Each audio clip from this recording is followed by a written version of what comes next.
No, everyone's here. So next is the item on the agenda is this is a public hearing regarding the annual appropriation ordinance. There's a public hearing on the appropriation ordinance for the fiscal year 2021 through 2022. Joy McCarthy will give the presentation. Right, we are required by state statute to pass an appropriation ordinance. This hearing is required by state statute. The appropriation ordinance establishes the maximum levels of expenditures that the village can spend during the fiscal year, only if adequate revenues are available. So the appropriation that will be on tonight's agenda at the board meeting in the amount of 46,077,000. Now, obviously, we do not have 46 million in revenues. The reason it is much larger than what we budgeted is because it covers expenses for this fiscal year, the first quarter of the next fiscal year. And we do not have $46 million in revenues. That is the key point. This is a requirement by law. Are there any questions? Trustee Pierce? What was the budget amount this year? The budget was about 28 million. Okay, so when we're doing over $40 million, that's to cover all bases, That's the absolute disasters and stuff. correct. Okay. That's it. Trustee Masek? No question. Trustee Peterson? No questions, Your Honor. Trustee Bluthart? No question. Trustee Berman? No questions. Trustee Dominiac? None, Your Honor. Thank you. I'd entertain a motion to close the hearing. So moved. Second. I moved, motion by trustee Dominiac, second by trustee Peterson. Roll call. Pierce, Aye. Mason, Yes. Peterson, Yes. Luther, Yes. Berman, Yes. Dominiac, Yes. 6 voting yes, 0 voting no. Motion carries. We will now move into the committee of the whole meeting. Again, we will call this meeting to order at 6:35 PM. We will again stand for the Pledge of Allegiance. I pledge allegiance to the flag of the United States of America and to the republic for which it stands, one nation, under God, indivisible, with liberty and justice for all. Roll call, please. Trustee Pierce, Present. Trustee Mason, Here. Trustee Peterson, Here. Trustee Luther, Here. Trustee Berman, Here. Trustee Dominiac, Here. Mayor Gardner. Here. First item on the agenda is the mayoral reports. We have a couple acknowledgements to make.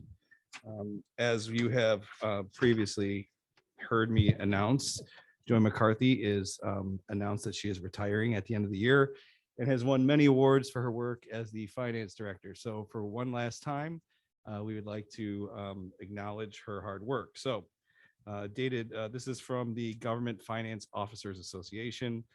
Government Finance Officers Association of the United States and Canada has awarded the Certificate of Achievement for Excellence in Financial Reporting to the Village of Antioch for its comprehensive annual financial report for the fiscal year ended April 30th, 2020.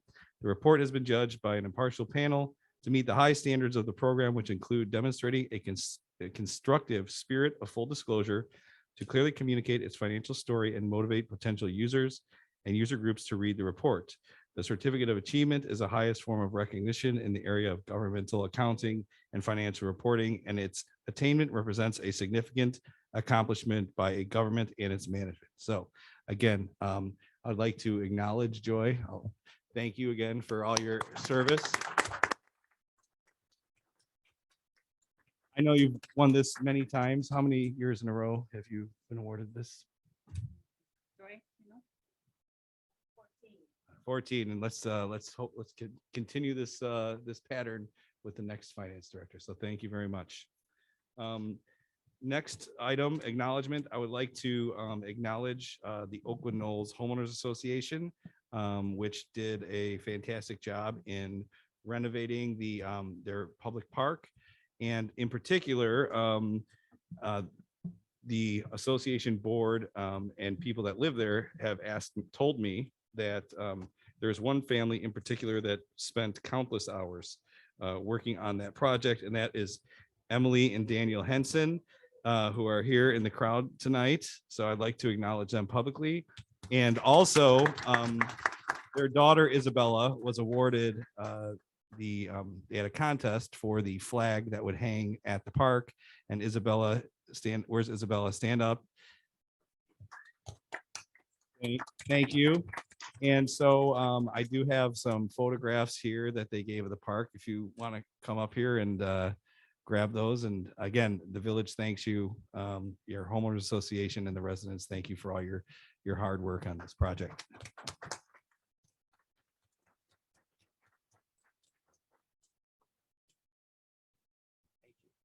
Thank you again. The next item is the approval of the June 23rd, 2021 Committee of the Whole meetings as presented. I'll entertain a motion in a second. So moved. Second. Moved by trustee Peterson, seconded by trustee Pierce. Any discussion?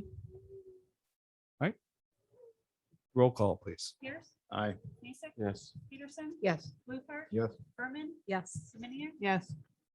6 voting yes, 0 voting no. The minutes are approved. On to the next section of the meeting. For the cow portion of the meeting is citizens wishing to address the board. We have the ability to not only address the board here in person, but also on Zoom. We have, if you are wishing to address the board on Zoom, we have a little spiel here that Lori will tell you how to do that, and then you could raise your hand electronically. So if you wish to make a public comment attending via Zoom, from a telephone, you can press *9 to raise your hand. On Android or iOS devices, tap more and then raise your hand. And on a computer, click raise hand in the Zoom controls. okay, so I will, while we're waiting to see if anybody raises their hand, we will call the people that have put their name on the list for the addressing the board tonight. The first individual is Michael O'Mara.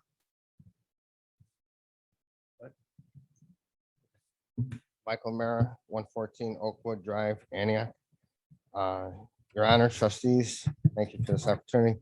Last week at the Village Planning and Zoning meeting under new business 2107, it was presented to repurpose private properties and businesses that would dictate the current and future use and sale of private properties and businesses along Main Street.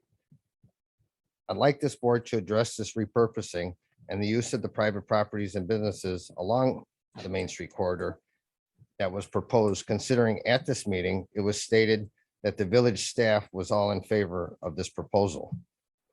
I find this very hard to believe, and along with many other residents, would like to know just who on this village board actually supports the dictating of how private properties and businesses are to be used within the village. As a concerned resident, I'd also like to know what legal grounds they believe gives this right. Perhaps the village attorney could address this. That's all I have to say. Thank you for this opportunity. I look forward to hearing all your responses. Okay, all right. Thank you for your comments.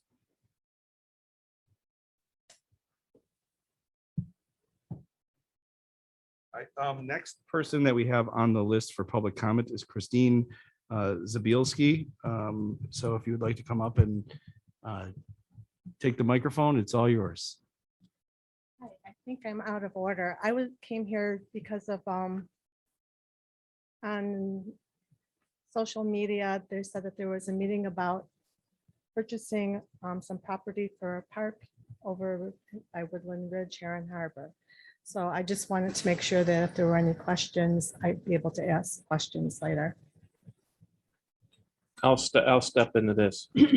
So, The chair had, all comments have to go for the chair, trustee, you know that. So, okay, thank you. I mean, I don't. there's no So, question. yeah, right? so I'm gonna briefly just explain. So Yes, there has been discussion. I'm aware that there was a memo circulated about the item being on the agenda regarding parks, a park in Heron Harbor, which I fully support. There is a procedure to put something on an agenda item, which if a trustee would like something on an agenda item, they would either ask myself or Lori or somebody else on staff to add that, which we would have no problem doing in the future. This is something that, again, has been discussed, but it was not added to the agenda for this evening, despite what was sent around by the association property manager. So it's something that has been discussed, but it wasn't a specific item on tonight's agenda. So Okay, I just, how would I find like the details that were discussed? Because I don't know if this is going to be just our subdivision park. Is this going to be a public park? I have a lot of questions and just want to make sure that I'm involved in that, I guess, at the time. So anything regarding property acquisition is typically discussed in closed session by the mayor and the trustees. If there are proposals or things that, the association would like to bring to our attention and ask for it to be an agenda item to discuss on the COW meeting and then voted on at a board meeting, we'll absolutely entertain that. Okay, Okay, thank right. you. Next is Heather Parisi.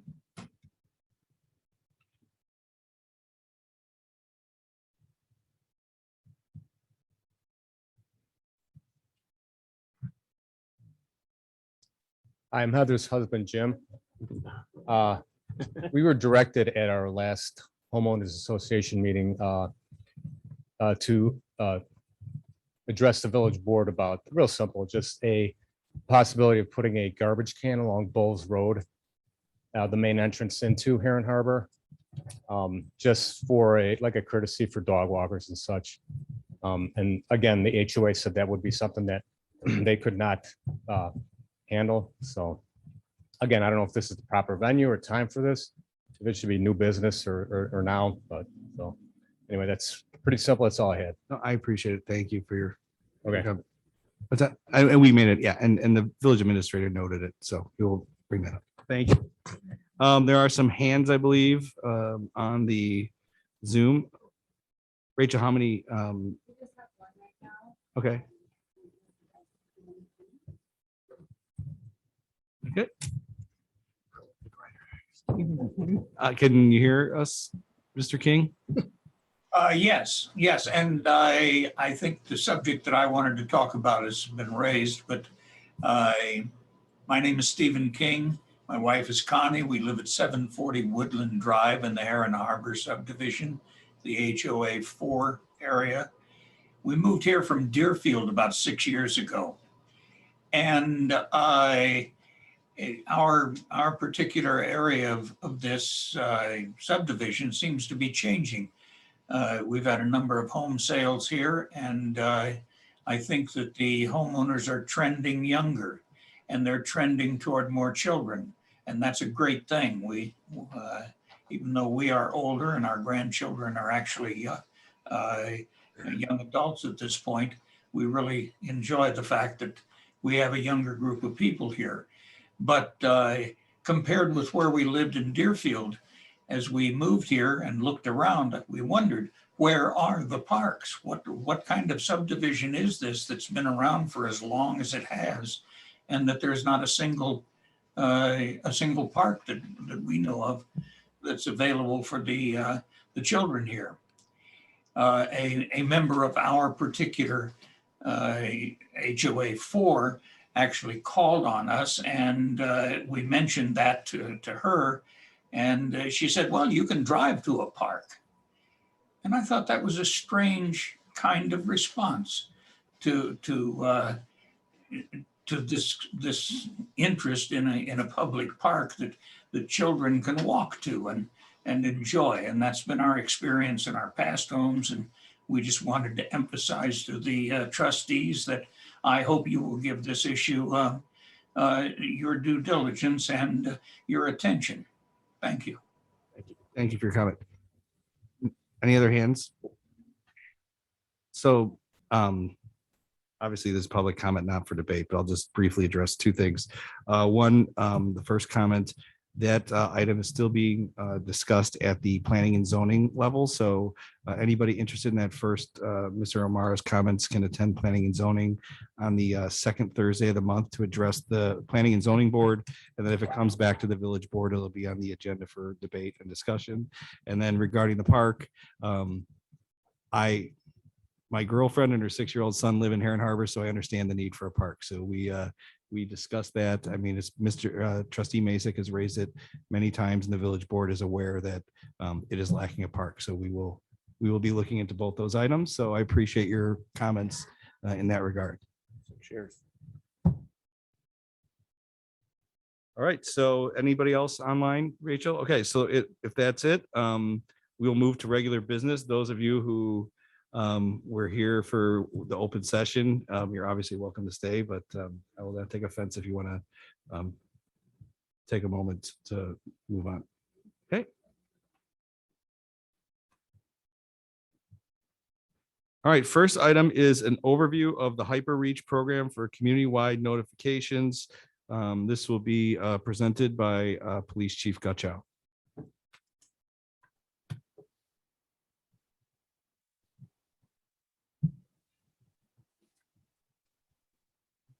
Good evening, everybody. So I'm here to talk about a new proposal for a community-wide notification system known as Hyper Reach. As you may be aware, we've had a community notification system in place in the village for a little bit over 10 years. Which when it started, we had a very strong response and a very active communication system, notification system with the community. Obviously, technology has changed and there's more robust systems available out there. And I will have Mary Grace Graham, the representative from Hyper Reach, she'll be speaking after me to kind of go over what the capabilities of the system are. But this whole discussion kind of evolved from a conversation that Administrator Keim and I had several months back, where we noticed a decline in the successful connections through our current CTY system. For example, today we sent out a notification to all registered users regarding the closure of the street for the carnival. And we got a success rate of connection of only 38.5%.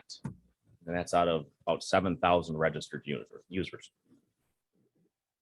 In trying to review what that is resulting from, obviously over the course of the last 10 or 11 years since the system first came online, people have moved, but there's also been quite a technology shift where a lot of people just simply don't have landlines anymore. 10 years ago when this system was implemented, landlines were still the predominant means of communication for people. But obviously we're seeing a shift in that. And that kind of led to the discussion that how do we remarket this tool to the community to increase our engagement? And kind of as those conversations were taking place, Administrator Keim was contacted by John Coker, the chief of the 1st Fire District, who said that they were starting to explore a similar system and wanted to gauge our interest in potentially partnering with the 1st Fire Protection District on a shared services agreement. And since that time, that conversation has also expanded to Antioch Township. So we've had very positive dialogue with both entities. They are set to move forward with purchasing the system. As you saw in your board packet, there would be an intergovernmental agreement where the fire district would be the actual customer, but then through a shared use agreement with them, we would have equal access and equal participation in the platform. There's also significant cost savings that we would realize from making the transition, in addition to having a far more robust system available to us, which we can talk a little bit about after you hear the capabilities from Mary Grace. Currently, we're paying a little bit over $10,000 a year for our CTY Blackboard Connect system. And through the shared use agreement, our share of the cost will be about $2,400, $2,500, right in that range. So there's quite a cost savings available. So unless anybody has any questions for me based off what we've spoken of so far, I will turn it over to Mary Grace Graham. No questions?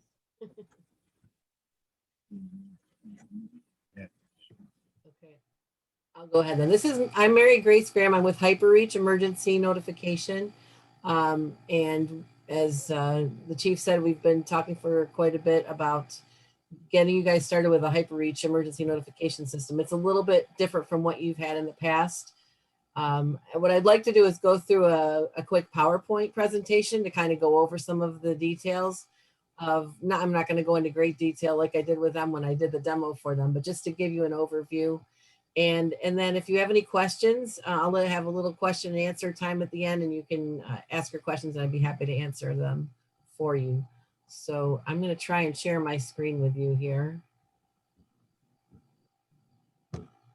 And let me know if you are, or when you see it, I guess.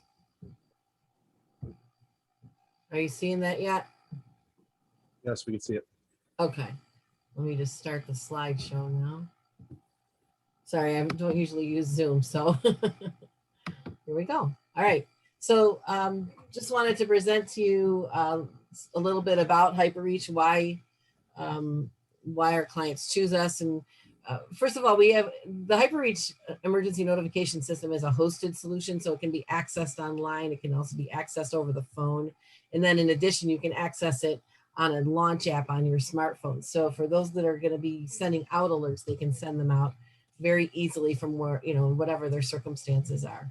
It is a powerful tool both for internal communications and for public notifications. So anyone who's authorized to send alerts can use it both ways. It is considered the most user-friendly system on the market today. So the people that we talk to who have used other systems and who are currently using other systems have told us, it looks like it's much easier to use. And then our clients tell us that, of course, as well. The system is reliable, it's flexible. We've had this in place since 2002. Our company's been in place since 1995, and this platform's been in place since 2002. And we built it for public safety. So it was designed around the needs of notifying the public in cases of emergency, especially, and making it simple for you to use, so it's not too complicated. I'm not going to read through the whole presentation, but the point where the client owns the database is just, the point is if you ever were to leave us, then all of the contacts that are in your database, that would be your data, not ours, just so you know. And then we do offer 24/7 support. So we're there available when you need it, when you need our help. And that's live phone support. So if you need help to get an alert out, you can do that pretty simply. Just call the number and we'll help you through getting the alert out. So this is a lot of words here. Just basically the things that are available with HyperReach. It's very reliable, it's scalable. We use Amazon Web Services, so in the cloud, it gives us a higher level of scalability and reliability. So you're less likely to have any downtime. And our downtime is less than, well, let's see, it's uptime is 99.999%. So the 5 nines is kind of like a standard for excellence that we adhere to. As far as the community signing up, we were talking about, the chief was talking about how you have had issues with not having enough of the citizens actually getting the messages. One of the things we do is we are starting with landlines because there are still landlines out there and it's important to include them. But in addition to that, we're going to give you a lot of ways to let citizens sign up. So there's kind of a trifold approach here that we use that's a little different from other providers. And one is, the first part of it is not advertising, but marketing, kind of to get people's attention. So to engage the citizens. And then, so just getting their attention in the first place. And then secondly, we give them a lot of different ways that they can sign up. So they can call, they can sign up over the phone, over the web, they can text to sign up, there's a lot of different ways. And then in addition to that, there's a lot of ways they can receive alerts. So the most recent, which you'll see down here a little bit farther, is the Alexa enabled smart speakers. So as far as technology, we are always paying attention to the most current technology available for communications and seeing, if there's something that we can use, if there's a way we can use it to make our customers more effective in their message delivery. So when we thought about the Alexa option, I don't know how many of you have Alexa enabled smart speakers, but it's a great communications tool. A lot of households have it, way more than landlines at this point, and it's just growing. So that's one of the things that we added to our solution about a year ago, and it's a great way to be able to reach the public. They can sign up just by saying, Alexa, I better turn that off. they can turn it on just by saying, Alexa, enable HyperReach. And then Alexa will enable that skill, and then they'll be able to receive alerts on their Alexa device. So in addition to that, there's also voice messages, text, email. I don't think you have iPause alerting authority yet in Antioch, but that's probably coming. So those iPause alerts, like Amber Alerts, you'd be able to get those. The ability to attach images, so you can add, more information when you send out an alert. There's just a whole lot of things that you can do with HyperReach that you can't, that you may not have had access to or the ability to use with your previous system.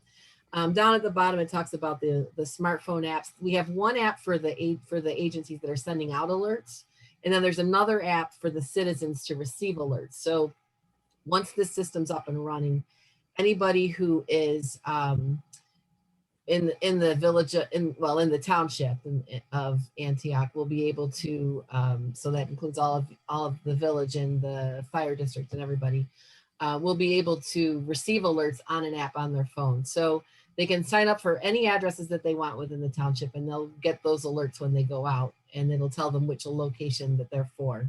And then for the folks that are sending out alerts, they can do that very easily from their phone also.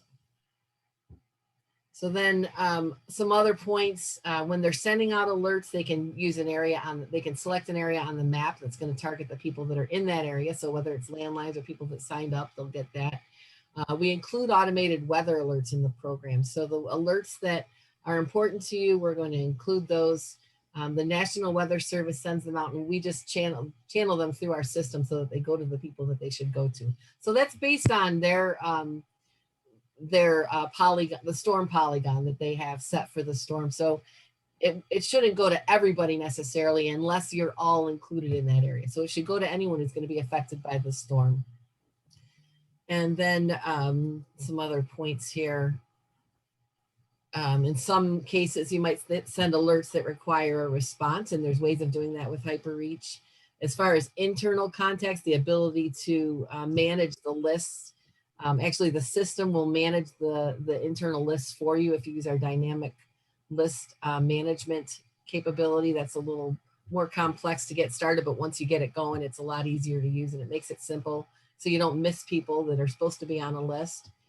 As far as when the calls arrive, if people receive it as a phone call and they see the caller ID, it's going to be a local number, and it'll also be identified as who it's coming from. So people receiving the alerts will understand who it's from, and they'll answer the call because it'll look more, they'll realize it's important. Some of the other things, as far as the texting, when we send out text alerts, we use the premium texting, which means that it doesn't have to, it's standard texting. I don't know if you're aware, but you can only send shorter text messages, and they don't necessarily arrive very quickly or very completely. So with the premium texting, we're going to have a more reliable, more delivery of those text messages and more quicker. So another thing, when you get a phone message and you miss a call, if they call back, they'll get the same message that was last sent to their number. So this is just a couple of diagrams that talk a little bit about how we're helping you to notify the public more effectively. So HyperReach offers, first of all, this isn't in my picture here, but I mentioned that we're offering you more ways to engage the citizens. So we're helping you to find the ways to get in front of more citizens than typically you would. And then in addition, this diagram on the right just shows, more ways to enroll citizens. So they're just little pictures of different ways people can sign up for alerts. And then we also offer the most ways of delivering messages that people can receive alerts. So they might get it on, via social media, because you can attach your social media to your account. It could be email, it could be, any of the ways you can set up a feed, whether it's to digital signs or to a website or whatever, TDD or TTY for hearing impaired. There's just all kinds of different options, and including, I haven't put Alexa on this diagram yet, but she's the latest addition to that. So just to help you to reach more people, that's really important to us, because we think that, the main purpose of having a system like this is to reach the public. So why not try to reach as many people as you can? So basically, it's an easier system to use. We've tried to simplify the use of it so that our clients whose, their main job isn't to send out alerts. They've got all kinds of other really important things to deal with. And so if we can make this easier for them, then that makes them happy and that makes us happy. So it's all good. You can set up your own users. Those are people that can send out alerts. There's no limit to anything. It's a completely unlimited use account. And then the launch app is just how internal users or how users can send out alerts using the smartphone app. And then you can also keep track of all the results and download that if you want. So a lot of good stuff in here. As far as, making the right choice, it's really the best choice, both for the community and also for the users. And the chief was talking about the pricing. We've locked in the pricing at a low level for you. So you're not going to have any concern about in the future, your cost going up unexpectedly or anything like that. If you go to our website, www.hyper-reach.com, you can check out, there's a video there you can look at if you'd like. There's the news blog there. If you click on the news button, you can find all kinds of information about emergency alerts and about HyperReach. So that's about it. Any questions? Did I cover enough stuff? Yeah, well, thank Too you. much stuff? I'll go through the, I'll ask the board if they have any comments or questions, and then we'll take a poll on this moving forward to the board. So Trustee Pierce, any questions or comments? No questions. I think it's a good idea to expand our capabilities. Trustee Masek? I got two questions. There's one comment, two questions. Since Dennis is here, we got to do something. I heard about half what she said. The speaker's too far back. I think I'm going deaf. Two, so can we do something about it, getting a second speaker in here for the next meeting? Two, the old system, you get an option to opt out. I think that's where the problem is, where people gotten lazy and they just opt out. So that's where the 30%. I don't know if this system you can opt out. Opting out is stupid for emergency situations. Two, does it also pick up for a resort town? Does it pick up IP addresses for people that happen? If we're having a tornado, people that happen to be in town, that's the only two questions. Okay. So I'll address the first one, then I'll let Mary Grace address the second. So one of the benefits of this system is to the user is it's extremely customizable. Obviously, we're going to have 3 government entities using it.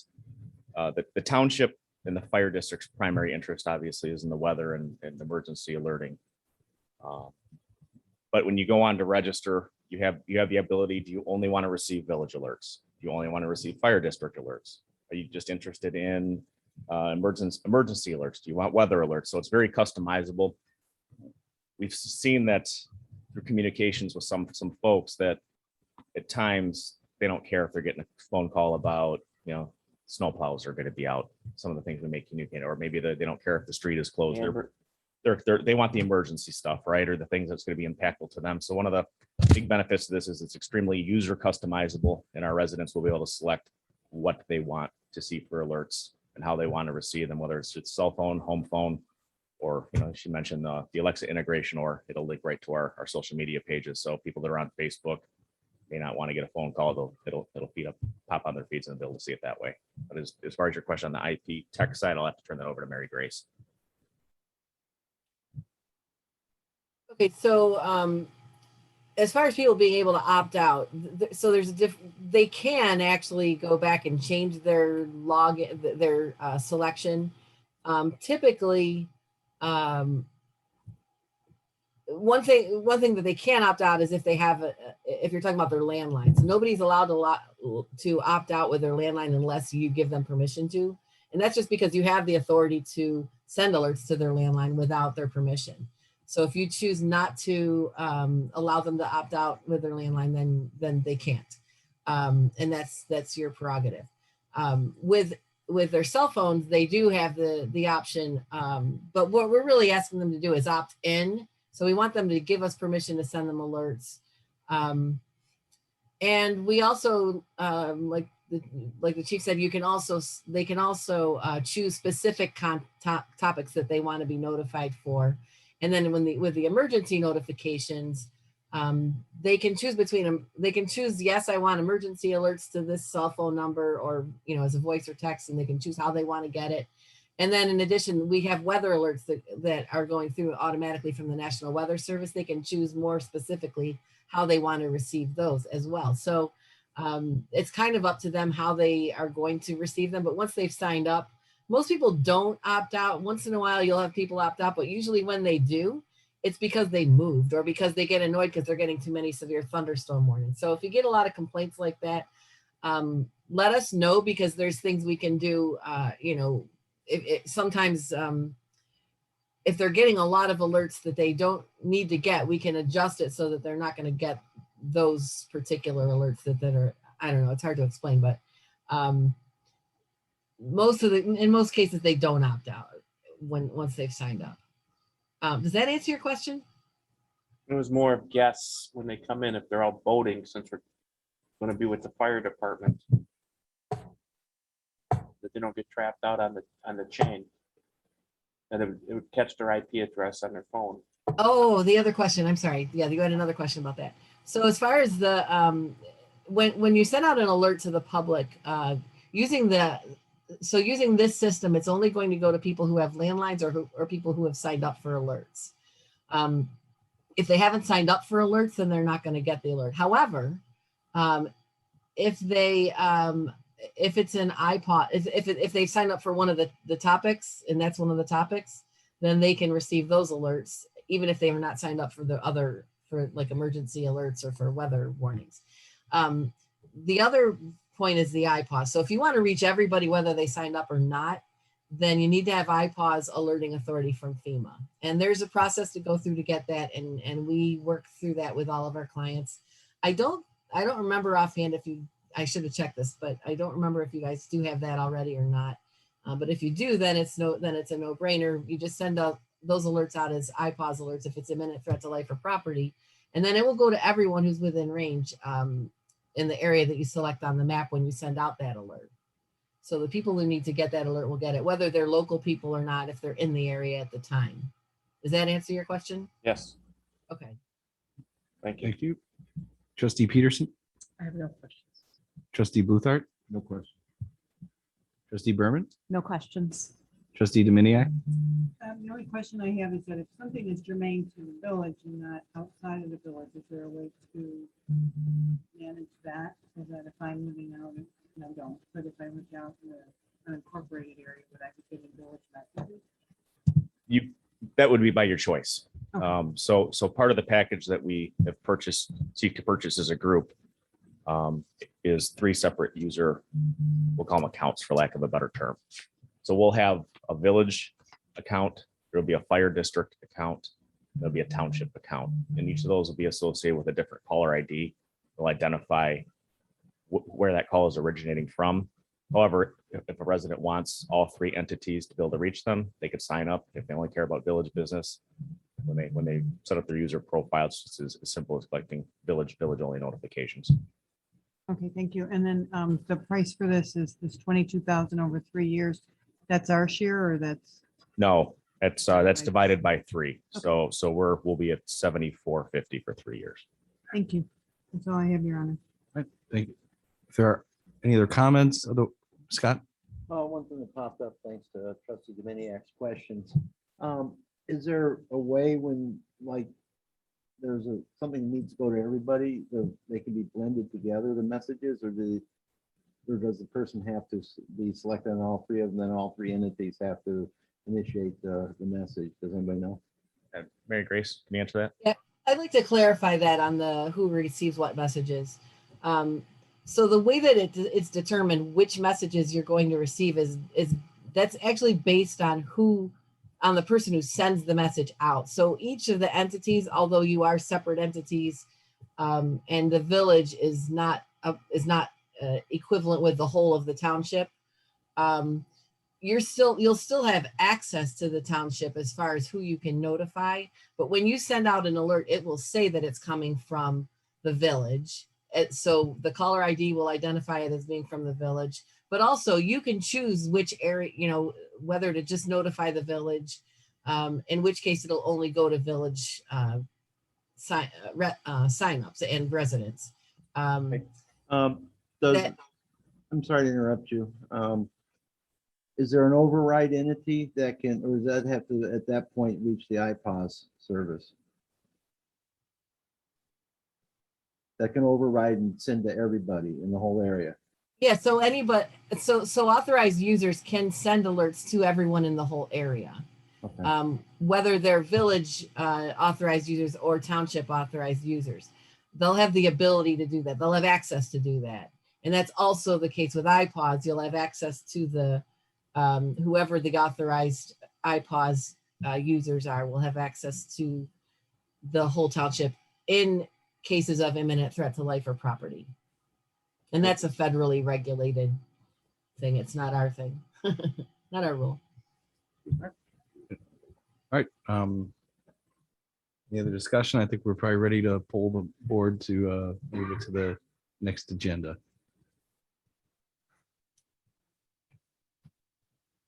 Is everyone interested in having this on the next village board agenda for Sure. consideration? Yeah. All right, thank you.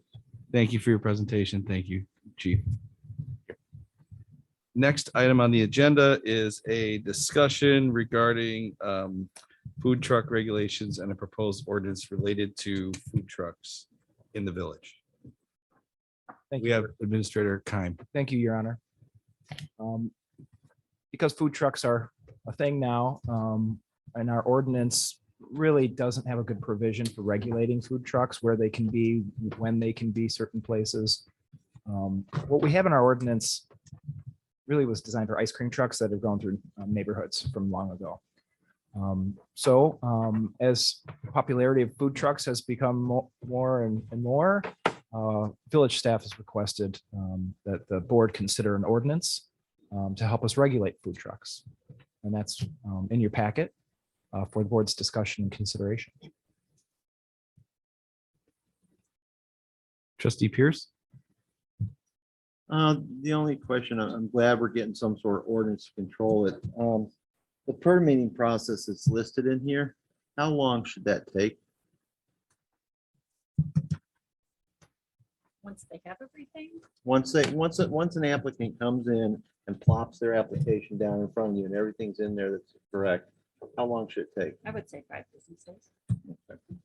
Sometimes Right. faster than that, depending Yeah. on how many we're getting and time of year, but it's going to be summertime mainly. I would say within 5 business Right, days. up to.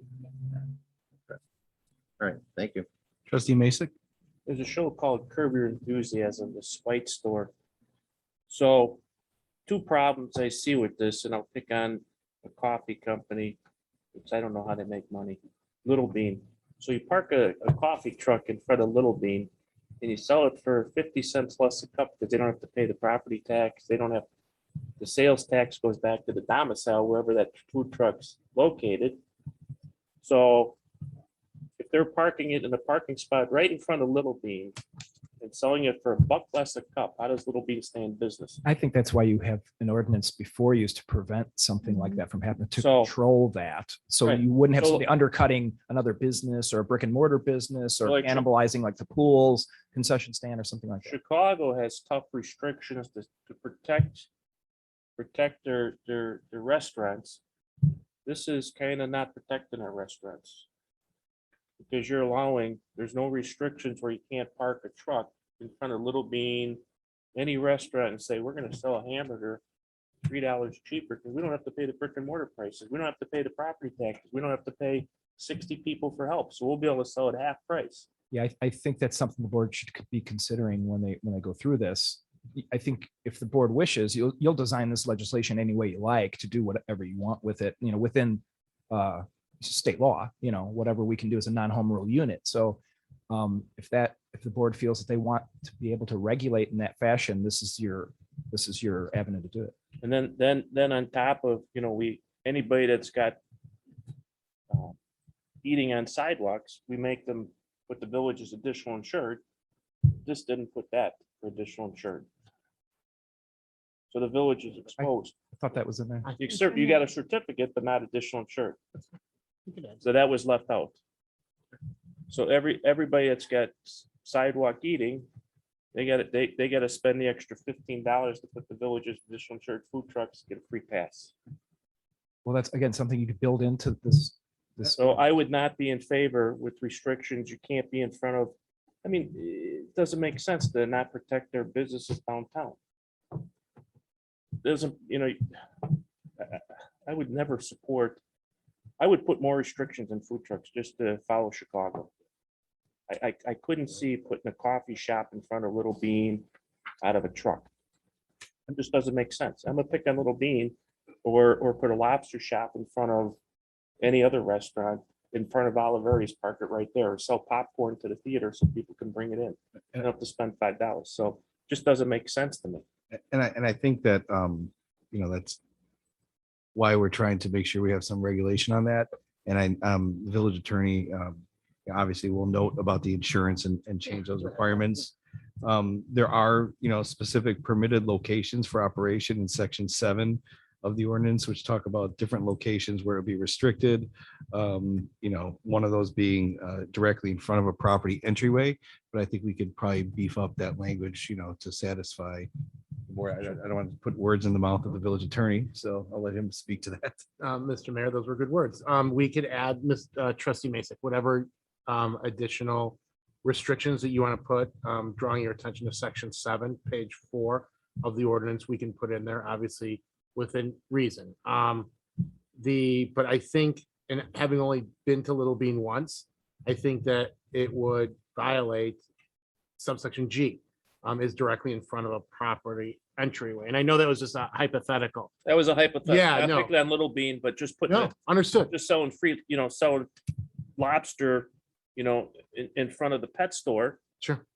when you get 3 restaurants right there. I understand. And I think that, and again, not as familiar with the village that you are, but we will take any feedback relative to restrictions that you or any of the other trustees want to offer. The idea is that this is more regulations than you've had up until today. And it was a point for exactly what you're doing, to say, let's think about this concept. Let's talk about this concept. So thank you. Just let us know what other things you're looking at. Because we have nothing right now. And what we're trying to do is build something that works for the whole corporate authorities and best serves the interest of the people of the village. So I think that when we look at this ordinance, it has 2 purposes. One is to have people come in on an annual basis and make sure that they're vetted and they're running, health departments to check them out, that there's, checking out criminal history. But I think on the micro level, it's making sure that, and again, if we say restrictions, you can't, set up within whatever distance from restaurants.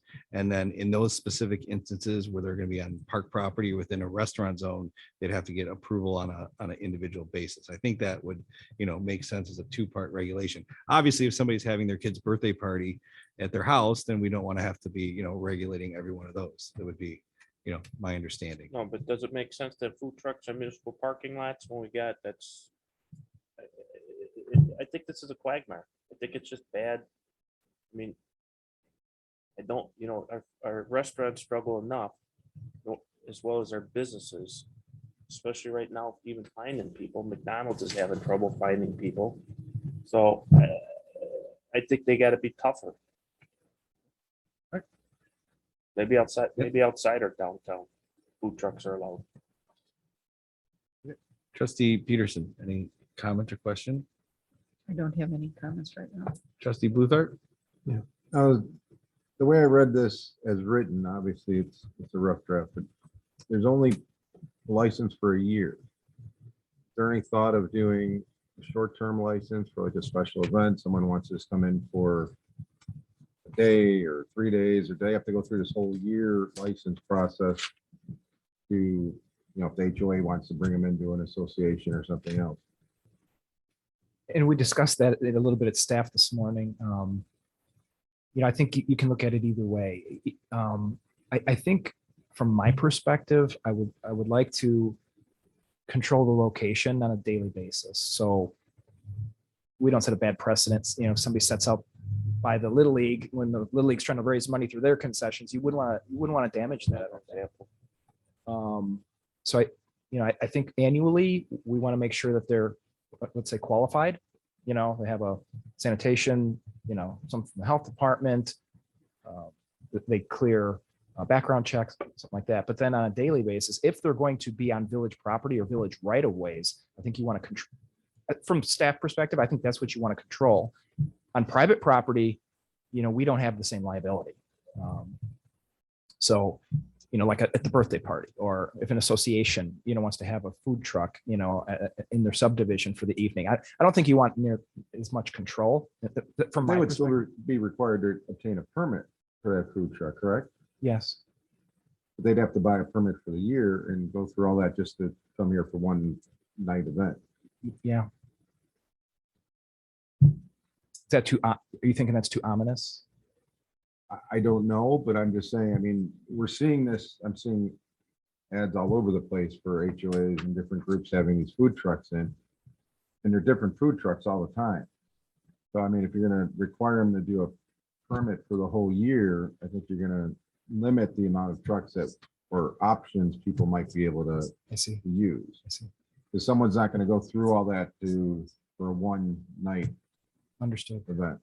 I mean, I think we could also maybe consider some type of reciprocity if they've gone through this full vetting in another village, potentially think of something along those lines. Other villages have, I believe, done that. If you're, if you have a license from Fox Lake, then we know you've been vetted.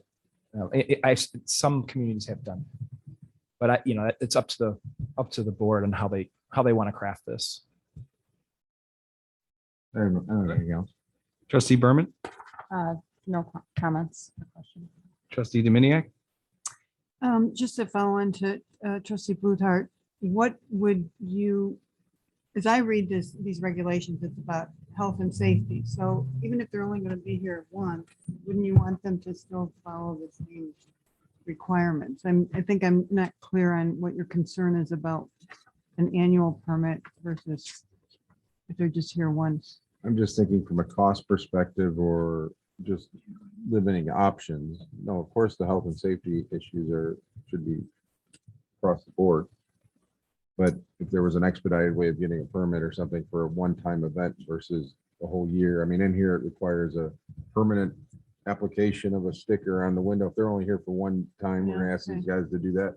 I think there needs to be a little tweaking so that if someone wants to come in just for a one-time deal or, once or twice, that it's not as cumbersome on them. But Okay, thanks for that clarity. So I do have a couple questions.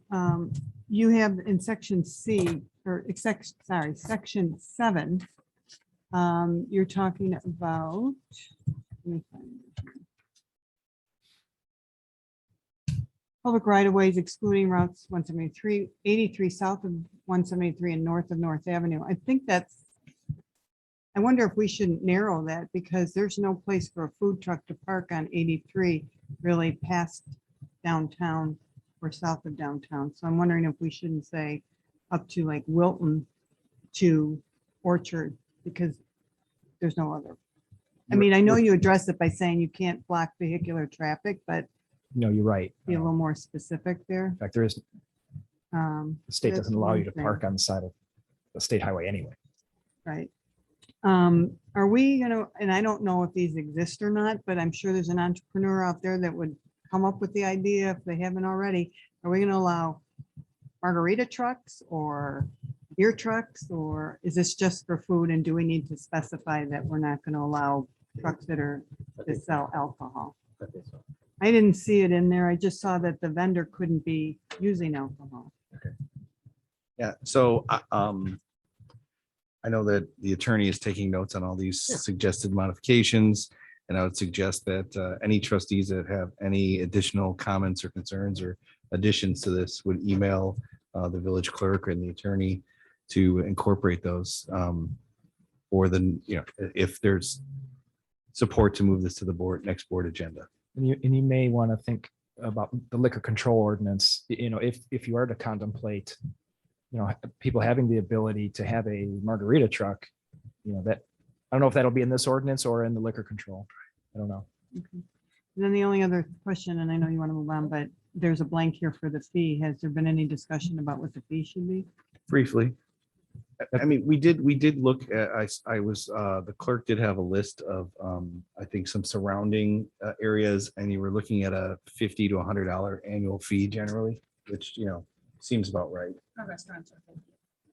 And is there an assumption that if you're an existing brick and mortar restaurant, you do off-site catering with some type of a vehicle, that it would fall under this? That would make no sense. I don't know the answer to that.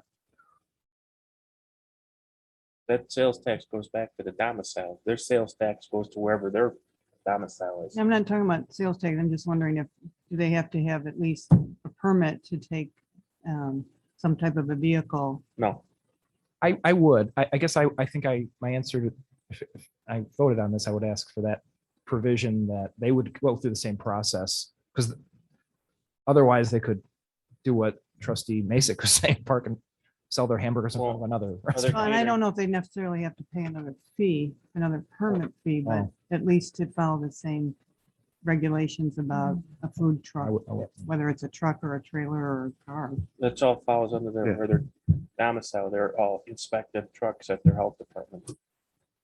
And I would think it would depend upon what their purpose was. If it's the purpose of the restaurant to send a truck out to sell food at an event or for a HOA or something, then it would be a food truck. But if it's a catering truck that goes out and delivers food to a specific party that they've been hired to from the restaurant, it's a catering truck. Yeah, no, I was thinking the former, the selling food at a site, off-site. Anyway, that's all I have now. I think all the board, is there support to put this on the next agenda with the revisions that were suggested today, and then any comments from the trustees between now and the 28th?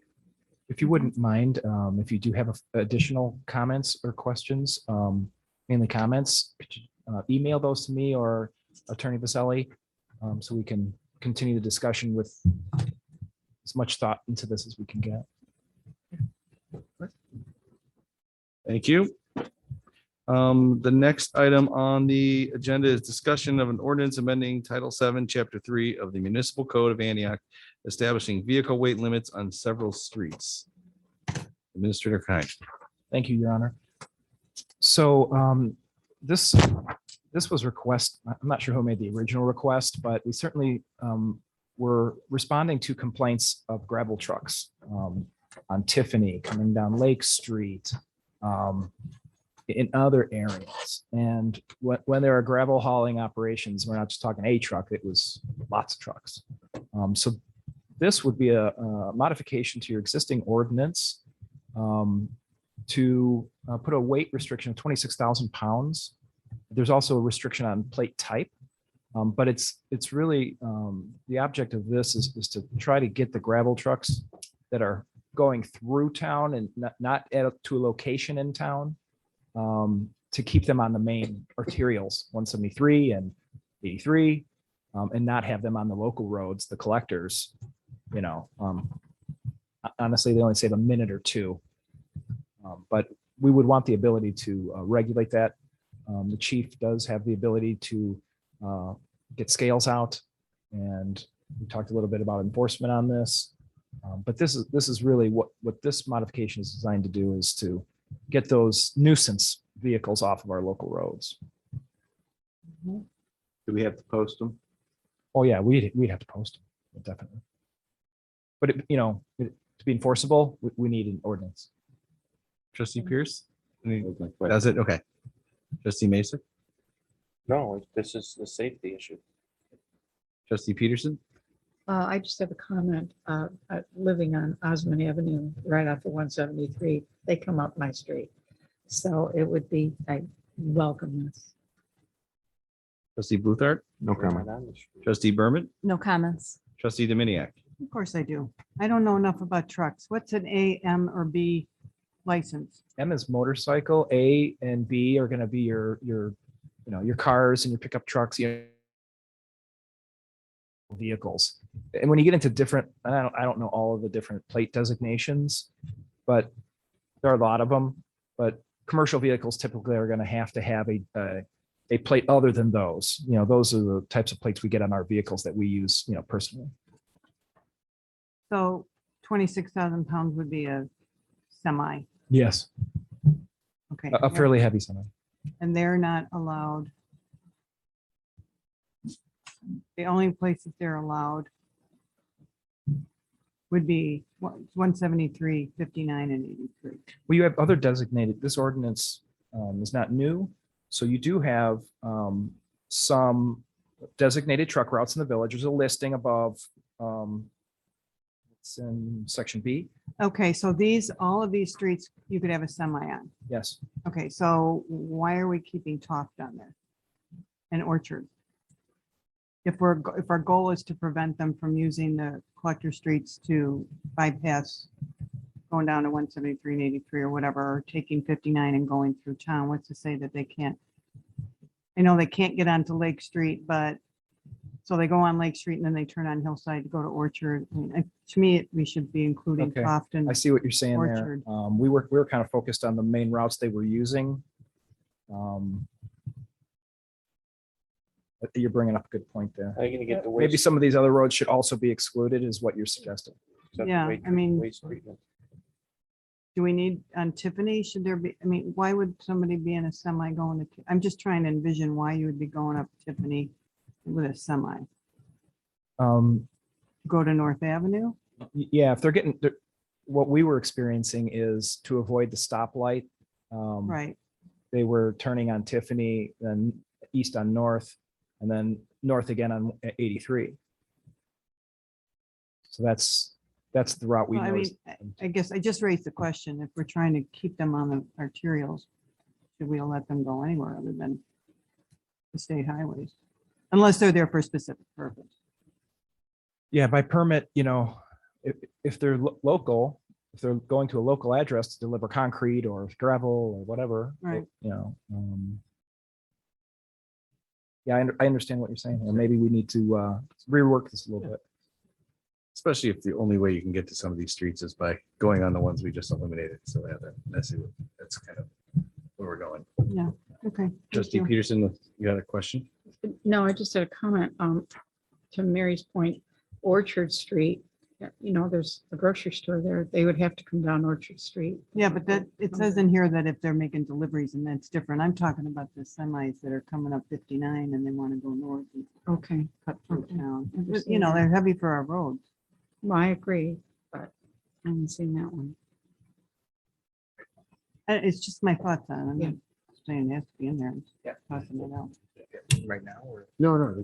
Thank Yes. you. That's all I have. So again, the village attorney, if you want to email him from this list, specific streets that you think should be eliminated as a truck route, we will consider that. And so if there aren't any other comments, I'd ask the board's approval to move this to the next regular agenda meeting on the 28th. Any objection to that? As long as we get the streets. Prior email. With the changes, with the changes. All right. We'll move that to the 28th. Then we have number 4 is discussion of an ordinance amending 1-4-6 of the municipal code regarding remote attendance at Board of Trustees meetings. All right, so this is a revision to the existing ordinance, which again, due to the passage of time, maybe a little antiquated, only speaks to attendance at meetings via telephone. We know that the pandemic has introduced us all to the abilities of Zoom and attending meetings. The ordinance still would require that there be a physical presence of at least a quorum of trustees in person to conduct business. We couldn't have trustees just going on Zoom, in mass. It's just changing a couple items that we need to, again, update regarding, reimbursement of costs from the trustee that's attending remotely, which at this point, all of our meetings are on Zoom, and then just how the objection process would go. So I just would like to open that for discussion and see if we can move this revision to the next board meeting. Trustee Pierce, I have no comment this time, Your Honor. trustee Masek, Couple comments that, one, whoever's on Zoom, they got to fix it. So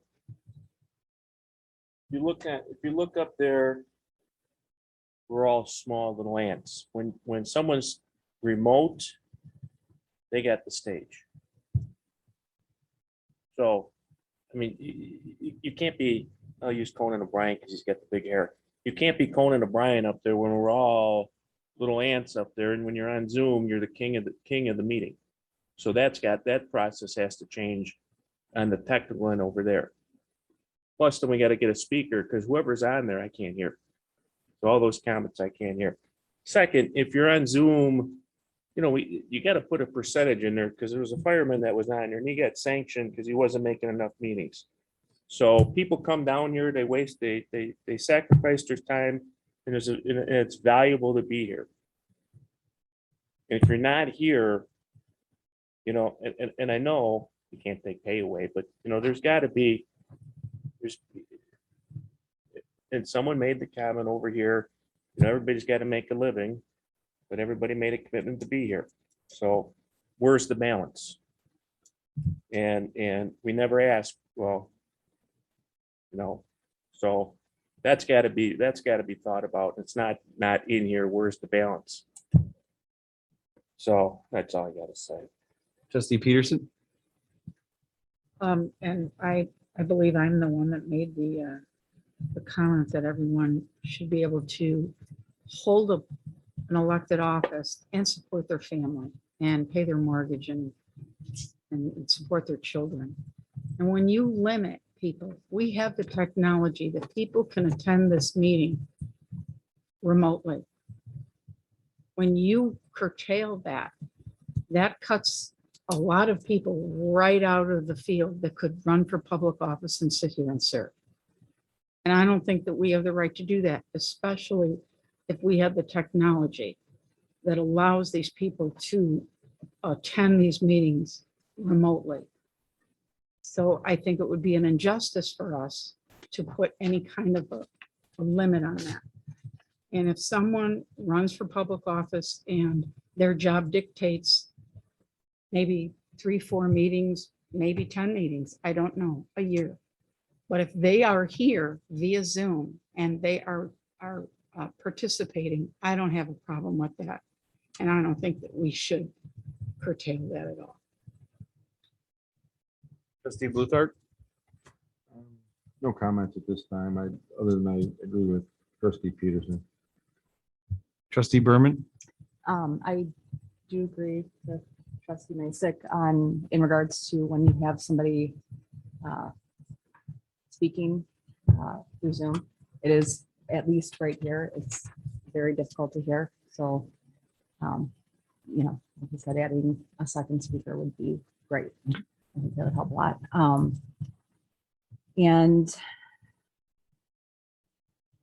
You know, as Trustee Peterson had stated, you know, I do agree with that. And I think that it becomes an issue when I think that a trustee shouldn't be penalized for that. If they do have to attend several Zoom meetings, it seems to come up at certain times that, you know, that trustee isn't here doing what they're supposed to be doing, what they were elected to do. And I think that if that's not an issue, we're not having to worry about that, then that's fine with the Zoom, you know, attendance. Because yes, they do have to make a living too. Thank you. Trustee Dominiac? I think we've demonstrated that we can conduct village business via Zoom over the past year or so. And I think we're still under the emergency order. So if I decided that I was concerned about the Delta variant, I would be able to participate via Zoom tonight. I can agree with Trustee Peterson. I don't think people should be penalized for not being here in the seat if they have an extraordinary circumstance that keeps them from actually being in their seat, as long as they're continuing to participate and contribute, which I think everybody that's had to be on Zoom has done that. So, you know, I think this is fine. And I think that the changes here are fine. And I would suggest that we put this on the agenda for the 28th. Go ahead. Go ahead. I just would like to ask the attorney a question. Why do we have to vote on whether or not to allow them to come in via Zoom or, you know? technology. It's always been the practice of the village to do that, to allow for, Is it a law, state law? I will have an answer for you before the next board meeting. I do not believe. I I think it's their right. Yes. To be able to participate via Zoom, whether, and for us to vote on, to allow them, I think is insulting. I want to double check. I think I know the answer, but I prefer not to shoot from the hip. So Okay. I will have an answer for you within maybe poor choice of words, but I'll have an answer for you within 24 hours. All right. Mary? It's my understanding from what I'm reading here is that we're taking away that requirement to vote, that it's only if two trustees object. That's how I'm reading this. Am I not reading this correctly? It has always been a negative vote where the vote has to come up and being brought by an objection from someone on the board. Otherwise, so the status quo is that someone is allowed to participate unless someone objects. We follow Robert's rules of procedure here, and as do all villages and other municipalities in the state of Illinois. And as such, you always get a second, right? So honestly, that was one of the changes that we made. We were already in the ordinance. We just had it be that there needs to be a second, just like any other motion that comes through this board. But this says objection, it doesn't say motion. That's where I. get Right, my- just like any other motion. Okay. So in similar fashion to a motion, you need a second to perfect it essentially. Got it. Poor choice of words, but to have it allowed to go forward. So Okay, Thank you. thank you for the clarification. Trustee Pierce, That was my question. any other discussion before we ask to move this to the next meeting agenda? All right, any opposition? Okay, we'll move that to the 28th. Next item is discussion regarding the Township Park Committee. This is again, I'll be presenting this. I was approached by Township Supervisor Shaughnessy regarding an agreement that was entered by the village in January of 2004, which relates to an intergovernment park co-op between the village and the township. Initially appears to be established so that they could develop and build Osmond Park. There's another park that's in this agreement, which may or may not continue to be part of the agreement. We'll discuss that with the township, which is in the township itself. But what this allows us to do is to have a cooperative group between the village and the township to manage Osmond Park and other parks within the two towns, to make sure we have the best uses of those facilities. We do have some sharing agreements now. One of the items I did notice in this agreement from 2004 was that the village and the township was supposed to create a 501c3 organization so they could take donations towards park projects, which I do not believe has happened. And I also would like to see an amendment to this agreement that would include the mayor and the township supervisor, a trustee, and a resident at large on the committee. So there were a couple of things I'd like us to revisit on this agreement. Tom Shaughnessy is very interested in moving this forward. As you know, he is constantly working out at Osmond Park, trying to improve that, and he would like the village to be more involved in that regard. We are already committed to a degree monetarily, but not so much involved in the decision-making process as it speaks. So any discussion regarding revisiting this agreement and making sure that the cooperative is put into place and moving forward on a going forward basis? Trustee Pierce? I think it's very important that we work with the township to do whatever we can to improve parks and make access to parks as much as possible. And I like all the hard work that Mr. Shaughnessy's doing. And Osmond Park is leaps and bounds beyond what it was even 5 years ago. So all that sounds good. I'd like the attorney and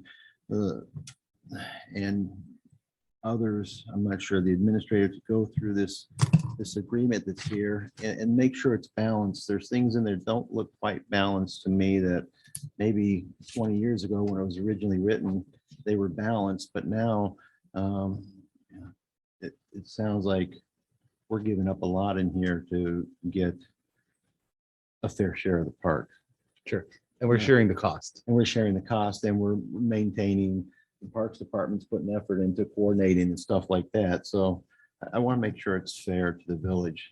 And I understand making sure parks are accessible and everybody's working together and we're doing better for our public, but I want to make sure the cost is right. Sure. Thank you. Trustee Mason, No comment. trustee Peterson, I agree with trustee Pierce. It should be equitable, so I'd like to see that language in there. And the 501c3, who would take charge of that? Or do we even need to do that? I Would mean, that make it, excuse me, would that allow us to apply for more grants if we were a 501c3? no, it would allow us to take donations and allow the person that made the donation to make a tax-free donation to the Parks Co-op. Okay. And that's typically done through an accountant. So I'd assume Lauterbach or whoever would do the application for the IRS for the 501c3. Okay. Just a question. That's all I have. Trustee Bluthart, No comment at this time. trustee Berman, No comments. trustee Dominiac. I agree with trustee Pierce. Okay, if there's not any other discussion, I'd ask for approval to move this to the next agenda with a few slight revisions that I mentioned in my comments. All right.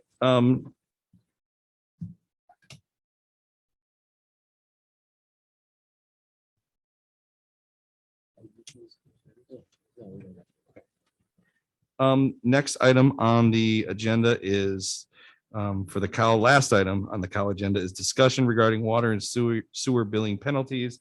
And again, that will be Joy, Administrator Joy will explain that procedure. So last year, to provide some relief to residents or water and sewer customers who may have been impacted financially by COVID, we suspended shutoffs, liens, and penalties. The other thing we did was we passed a resolution to waive the 3% annual increase that's in our ordinance. That's why we did a resolution. So we are looking for direction as to whether we want to pass another resolution to waive the 3% increase, which is in the ordinance for August. 1, and 2, if you want to continue suspending penalties and liens and shutoffs. Trustee Pierce, There's still an emergency declaration in the state. So I think until that emergency declaration is removed from the state, that this could be a moot point. I would be willing to entertain the liens and the penalties accumulating as necessary, but until then, I don't think we should be increasing our fees or shutting anybody off. I don't think it's right to do that. trustee Mason,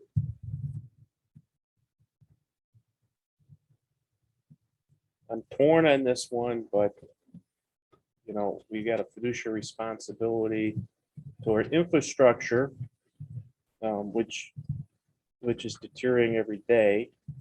I think the 3% is needed when we got a 5.8 cost index. Inflation's going out of control. Cost of goods are going up. We just can't keep kicking that can down the road.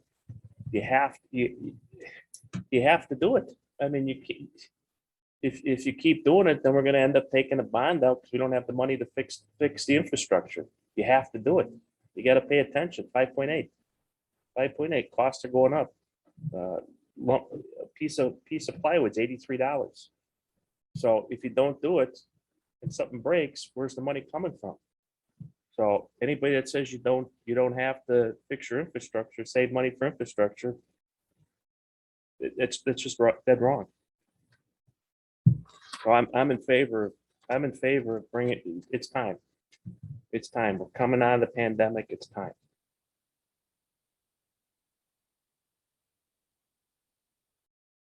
Trustee Masek is saying, but until the emergency is lifted, I really believe that we should just hold tight and move with the state of Illinois on this one. Trustee Bluthart? We know, do we have a number of where we're at with, as of this month in regards to penalties and arrears that we are waiving at this point?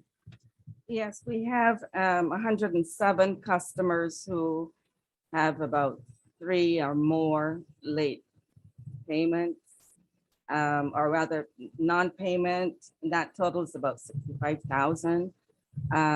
That is about a 3% increase in delinquencies. So it's very small. So the actual difference compared to The prior pre-COVID is not but much. Not much at all. It's usually, it's the same people mostly who've always been delinquent. So it doesn't appear that COVID has caused these delinquencies. It's more just a course of. For a handful of people, yes.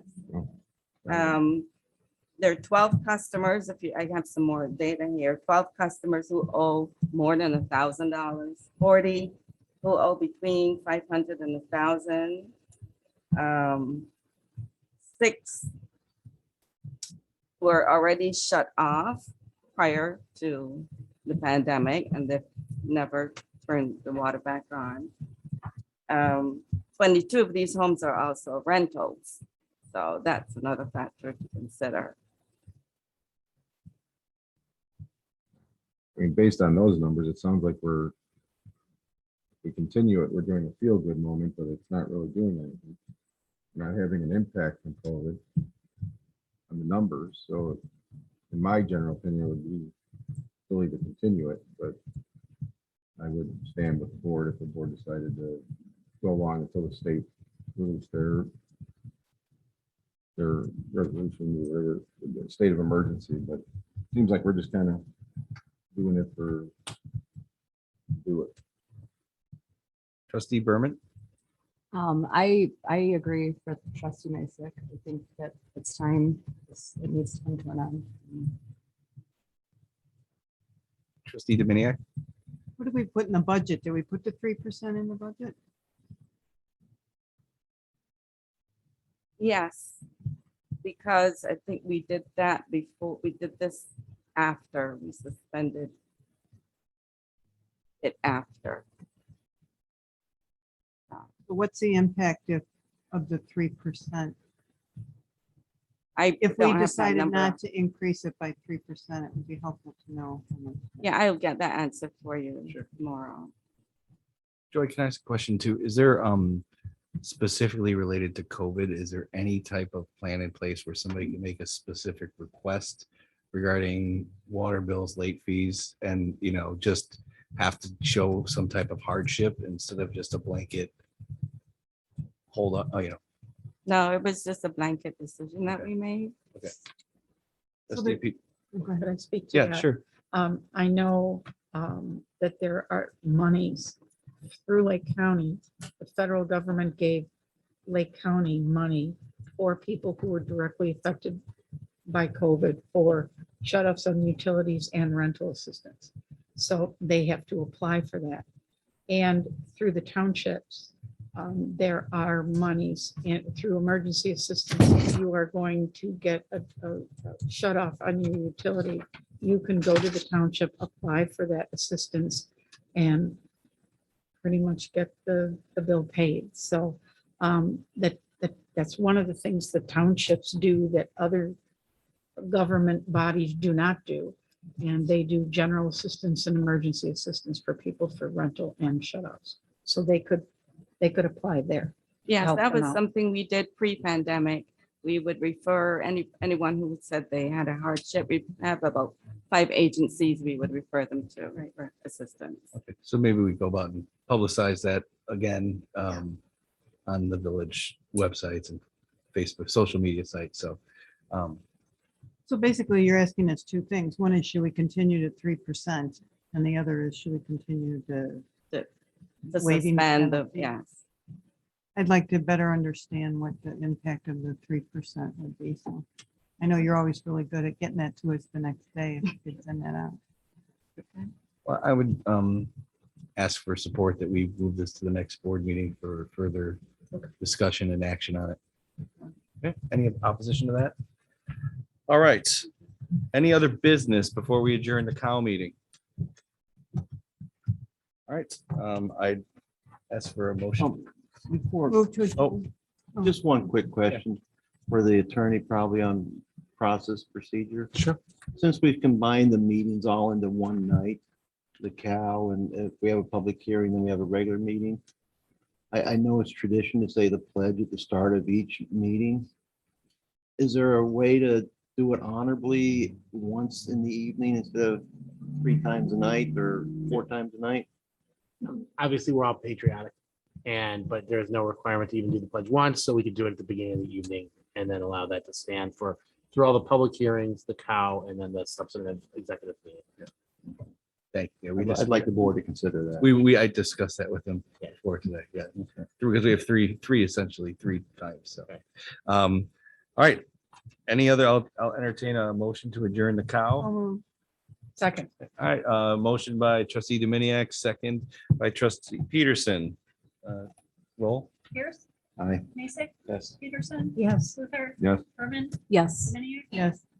6 in favor, none opposed, motion carries. All right, so we are going to take a 5-minute recess. We will begin the village board meeting at 7:58. We'll begin the village board meeting at 8:03, which again should be probably quicker than the cow meeting. So, all right, thank you. Peterson. The answer is you don't need to vote. That's what I thought. Okay.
All right, I'll call the meeting to order. Actually, 8:07, but we'll say the pledge again. I pledge allegiance to the flag of the United States of America and to the republic for which it stands, one nation, under God, indivisible, with liberty and justice for all. All right, roll call, please. Trustee Pierce, I'm still present. trustee Mason, trustee Peterson, Here. trustee Luther, Here. trustee Berman, Here. trustee Dominiac, Yes. Mayor Gurke. Present. All right, mayoral reports. Thank you for waiting, everybody. The first item is the appointment of Jeremy Harder to the Police Pension Board, replacing Angela Bataco with a term ending in 2022. Mr. Harder is here. Thank you for coming tonight. I'd like a motion and a second to confirm his appointment. So moved. Second. Motion by trustee Peterson, second by trustee Bluthart. Any discussion regarding this appointment? No? Okay, well, if that's the case, I'd ask Madam Clerk, are you going to swear? Okay. Will you please take roll on the approval of Mr. Harder to fill the vacant spot of Angela Vataco on the Police Pension Board? Pierce, Yes. Mason, Yes. Peterson, Yes. Luther, Yes. Berman, Yes. Dominiac, Yes. 6 voting yes, 0 voting no. Now she can swear him in.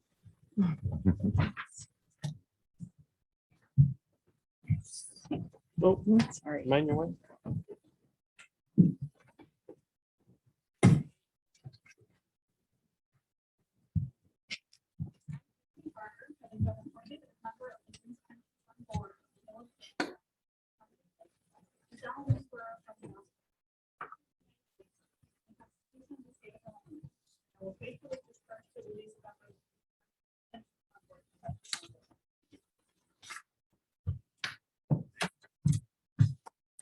Thank you.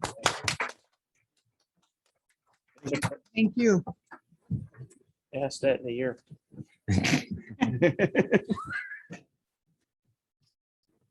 All right, next item on the board, on the agenda, the mayoral report is the appointment of a historic preservation committee, 5 members. I believe this is something that has been in the works for some time, but was delayed due to the pandemic potentially. So there are 5 members that we are looking to appoint, 3 of them with a 3-year term, 2 with a 2-year term. The appointees would be Ainsley Wonderling as the chairperson with a term ending in 2024, David Cornes as a term ending 2024, Casey Stevens, 2024, Kelly Naraki, 2023, and Margaret Cole, 2023. I believe the Madam Clerk did circulate the CVs of the people that take part in this committee. And so I would ask for a motion and a second approving the resolution 21-43. So moved. Second. All right, motion by trustee Dominiac, second by trustee Peterson. Discussion? This is just for my own edification. What does AIA stand for? It's American Institute of Architecture. Oh, okay. I'm sorry. I'm like, somebody's AI. Yeah. Anything else? All right, I'd ask for the clerk to take roll to appoint the 5 members to the commission. Pierce, Aye. Mason, Ainsley. Yeah. Yes. Peterson, Yes. Luther, Yes. Berman, Yes. Dominiac, Yes. 6 voting yes, 0 opposed. The resolution carries.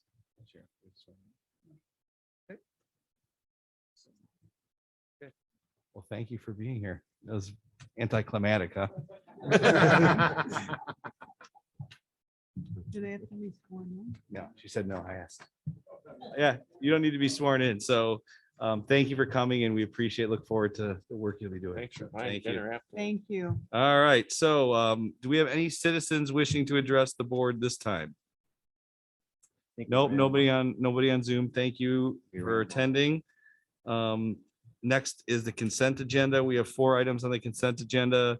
The approval of the June 14th, 2021 regular meeting minutes as presented, the approval of the June 23rd, 2021 regular meeting minutes, the approval of a resolution ratifying a special event liquor license for the Lodge of Antioch for the Chamber of Commerce Taste of Summer held tomorrow through July 18th. you're watching, please attend. And the approval of a resolution authorizing a special event liquor license for the Antioch Lions Club Chicken Barbecue event to be held July 25th, 2021, waiving all fees. Anything need to be removed from the consent agenda? All right, if not, I would entertain a motion in a second. So moved. Motion trustee Pierce, second trustee Berman. Any discussion? All right. Roll. Pierce, Aye. Mason, Yes. Peterson, Yes. Luther, Yes. Berman, Yes. Dominiac, Yes, 6 yes, 0 no's, motion carries. Regular business, first item is consideration and approval of payments of accounts payable as prepared by staff. Move to approve accounts payable in the amount of $896,477.04. Is there a second? Second. Motion by trustee Peterson, second by trustee Bluthart. Discussion. Trustee Pierce, No discussion, Your Honor. No questions.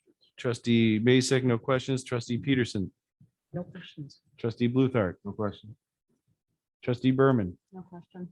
trustee Dominiac. no question. All right. I would ask for a roll to approve the payment of accounts payable. Item number 5.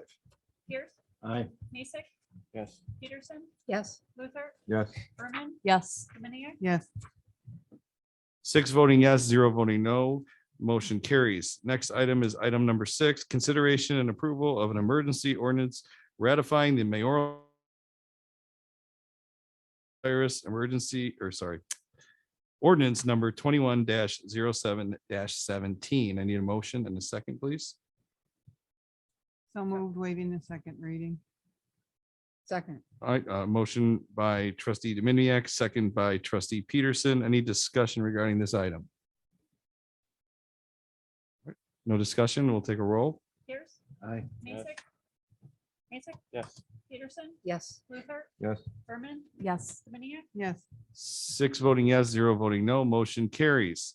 Next item is a regular business item number 7, consideration and approval of an ordinance granting a tattoo license to Salt Salon and Spa LLC for Salt Salon and Spa located at 744 Main Street, Suite 101, ordinance 21-07-18. I need a motion and a second, please. So moved. Second. we waived the wait, second. Oh, reading. Let's waive the second reading. A motion from trustee Peterson, second from trustee Berman. Discussion, trustee Pierce? Aye. No, he's got nothing. Okay. He's already voted. Yeah, I'm voting. I got nothing. Trustee Masek, No, not no question. trustee Peterson, No questions. trustee Bluthart, No question. trustee Berman, No question. trustee Dominiac. None, Your Honor. All right, I'd ask for the clerk to take roll, please. Pierce, Aye. Again. Yes. Mason, Mason, Yes. Peterson, Yes. Luther, Yes. Berman, Yes. Dominiac, Yes, I'm voting with free. 6 yes, 0 no, motion carries. Consideration and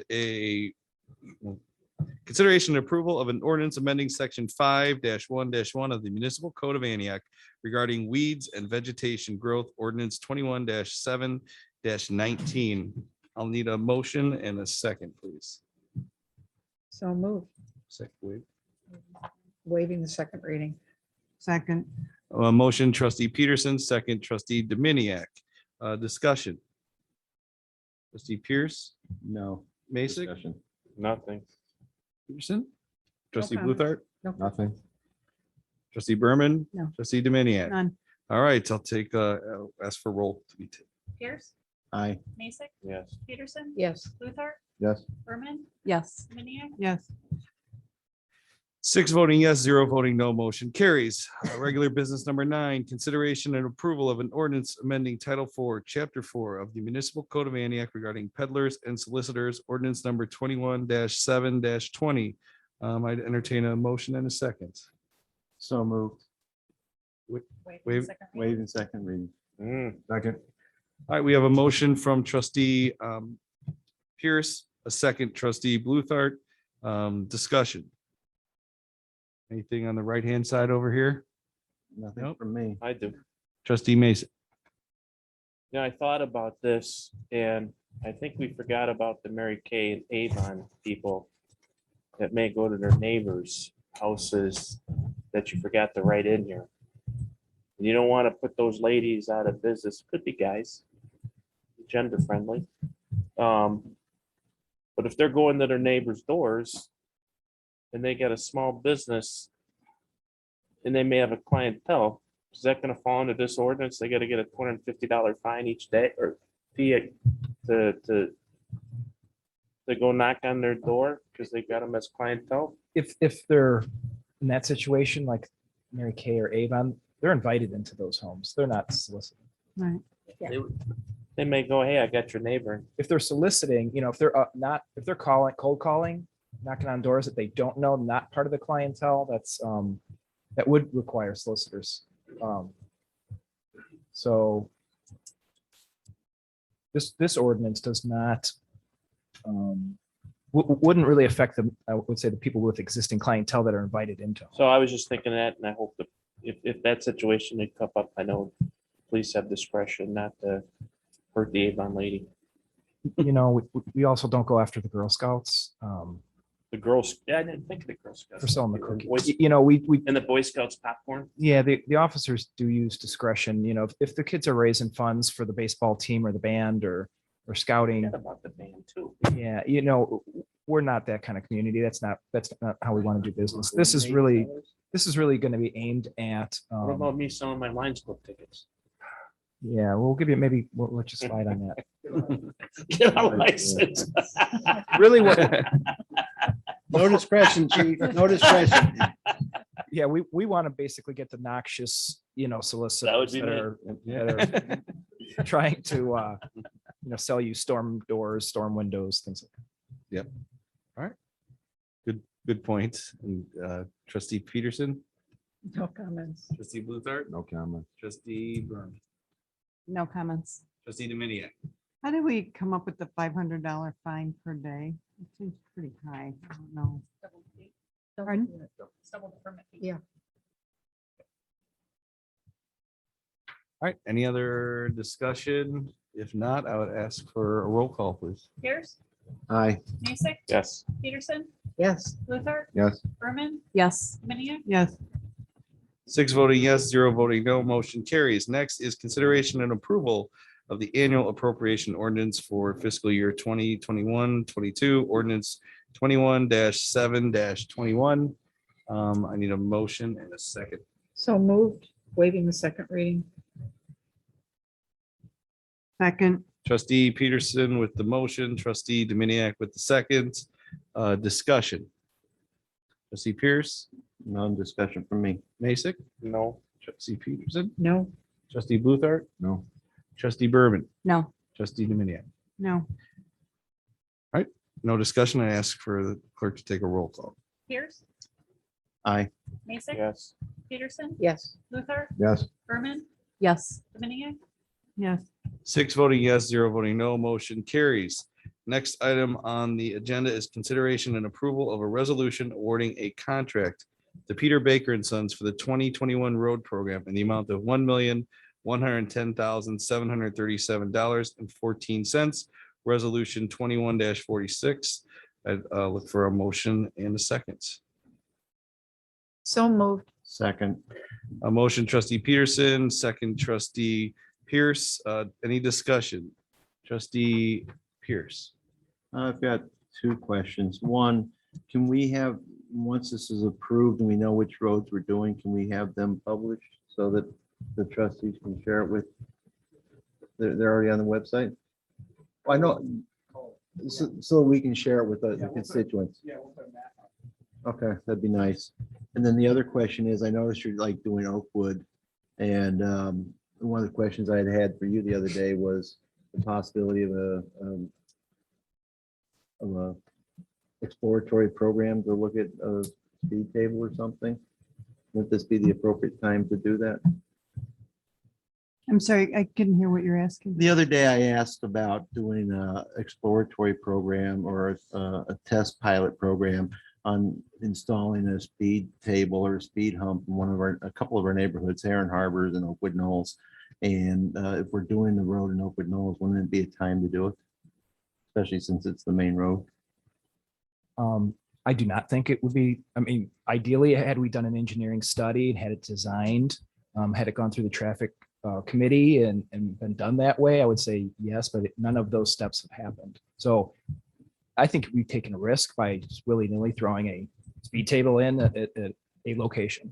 So I would say at this point in time, unless you want to pull the road off, you could. I'm not gonna pull the road off because I'll get strangled then, but at the same time, I'd like to start going through those steps. Yeah, I think the the traffic committee was established to do what you're suggesting, and I'm going to add that to the next traffic committee meeting. And if the board, it also, just so you know, the committee rules require for a physical implementation like that, I think it's 50% of the neighborhood to get sign a petition. You like me to start walking one? I'm not asking you to do anything. I'm just letting you know, answering the question. There's certain steps that should be happening if we put a physical traffic calming barrier or device in. That's, the committee was designed to do that. Staff looks at it, we make recommendations in a case where, we think that in this case, the request would be a physical implementation. The procedure is to get, the neighborhood to endorse it, so to speak. Okay. But with something like that, I would much prefer to have an engineering study done on it. If there is the potential for an injury from a kid on a bicycle or a skateboard or a motorcycle, or the damage to vehicles or whatever it is, you're going to be in a much better position as a board pointing to an engineering study and having a PE's stamp on it that says, oh no, it was designed appropriately, it's placed appropriately, all that kind of thing. If we were to put it in and you do end up with an injury out there and you don't have any kind of an engineering study, we just say, let's just do it. You're going to be in a poor position to defend. Okay, so well, I'd like to start the process just so we can discuss it with the safety committee and all that, because I think we've been discussing for 20 years and there's areas that are desperately trying for something. Thank you. I'm sorry. No. Trustee Masek? Tim, but do it over where there's no sidewalks first. Trustee Peterson?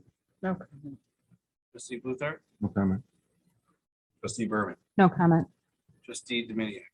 I agree with trustee Pierce. We need to start looking at this. We get complaints about speeding all the time. So thank you, Jim, for suggesting that be done, and hopefully we can get that started. If there's no other discussion, I will ask the clerk to take roll. Pierce, Aye. Mason, Yes. Peterson, Yes. Luther, Yes. Berman, Yes. Miniak, Yes, 6 voting yes, 0 voting no, motion carries. I forget your names. We have this many items. I start losing who I'm talking to on both sides here. All right, we have the next item. These I believe are Jim items. We have consideration and approval of a resolution accepting an underwriting disclosure letter from Robert W. Baird relating to the potential. Oh, see, I spoke too soon. All right, well, let's go back to number 12. Consideration and approval of a resolution ratifying the engagement letter with Miller Canfield related to the potential refunding of the Illinois Environmental Protection Agency wastewater project loan. And I think that might be refinancing instead of refunding. Okay, it's just. Well, yeah, it's yeah. Okay. It's written correctly. So the next few items on the agenda relate to the refinancing of the IEPA loan, which we've discussed previously. I don't know if we have some, yeah, we do have bond counsel. Daryl Davidson is with us via Zoom tonight for any questions, but yeah, the next few items you're going to be considering relate to the refunding and refinancing. Yeah, can I ask that we consolidate items number 12, 13? 11, 12, 13. I'll defer to legal counsel on whether you can. 12 through 15, which are all related to the refunding of the loan. Which one's it? We could, if you don't want to. Let's do 12. We'll do 12 through 14. We'll do 12 through 14 consolidated regarding the resolution approving Jim and staff to work on refinancing or refunding the IEPA loan. So could I entertain a motion and a second? A second? Second. All right, a motion by trustee Bluthart, second by trustee Peterson. Discussion regarding the items 12 through 14, which is Should whoever's making the motion be more explicit since we're combining things on the agenda? That it's combining items 12. Yeah. 12, 13, maybe 14. I would say that we just for the record combine in the motion the resolution numbers that were I'll make a motion to approve items numbers 12, 13, and 14. And I'll amend my second. And trustees, if I may, Mr. Chair, Please do. you were talking about resolutions number 2146, 2147, 2148. That's correct? It is. No. No, 47, 47, 48. 2147, Okay. 2148, and 2149. Even better. Now we know what they are. all right, okay. So we have a motion and a second. Any discussion? Can you read it for the record? Yes. No, I'm kidding. Any discussion? Trustee Pierce, No questions, Your Honor. trustee, Questions? trustee Mason, trustee Peterson, No question. trustee Bluthart, No question. trustee Berman, No questions. trustee Dominiac. None, Your Honor. Okay, I'll ask for a roll, please. Pierce, Aye. Mason, Yes. Peterson, Yes. Luther, Yes. Berman, Yes. Dominiac, Yes. 6 voting yes, 0 voting no. We will now go to item number 15, which is We consolidated and now we can vote on the substantive matter. So there's now one consolidated matter. No, we consolidated the matters. And now we need to vote on the now consolidated matters. So we need a motion and a second to vote on the consolidated matters. That is a debatable motion.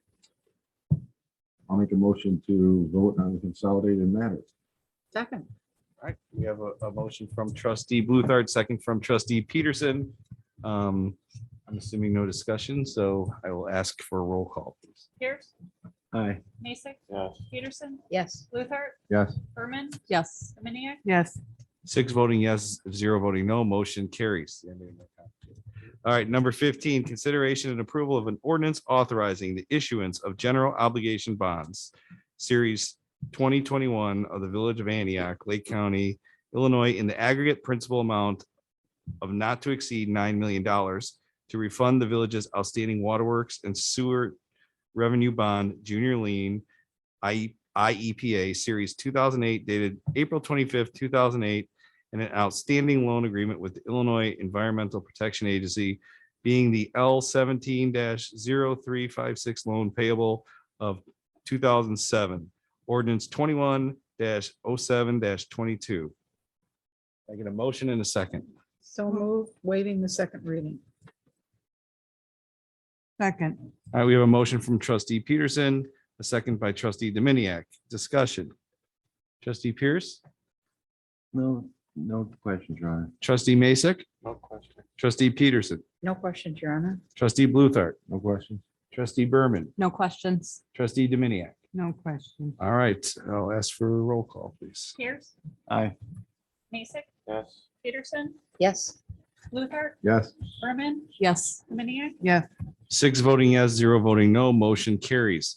Last item on the regular business agenda is consideration and approval of a resolution approving small business grants, resolution number 21-50. Move to approve. A motion trustee Dominiac. Do I have a second? Second. Second trustee Peterson. Discussion, trustee Pierce. 2 questions. Who's Snowbird? I'm sorry, that's a new name for The me. ski shop over by Lucky Bernie. Oh, okay. And then I don't ski anymore, so I don't know.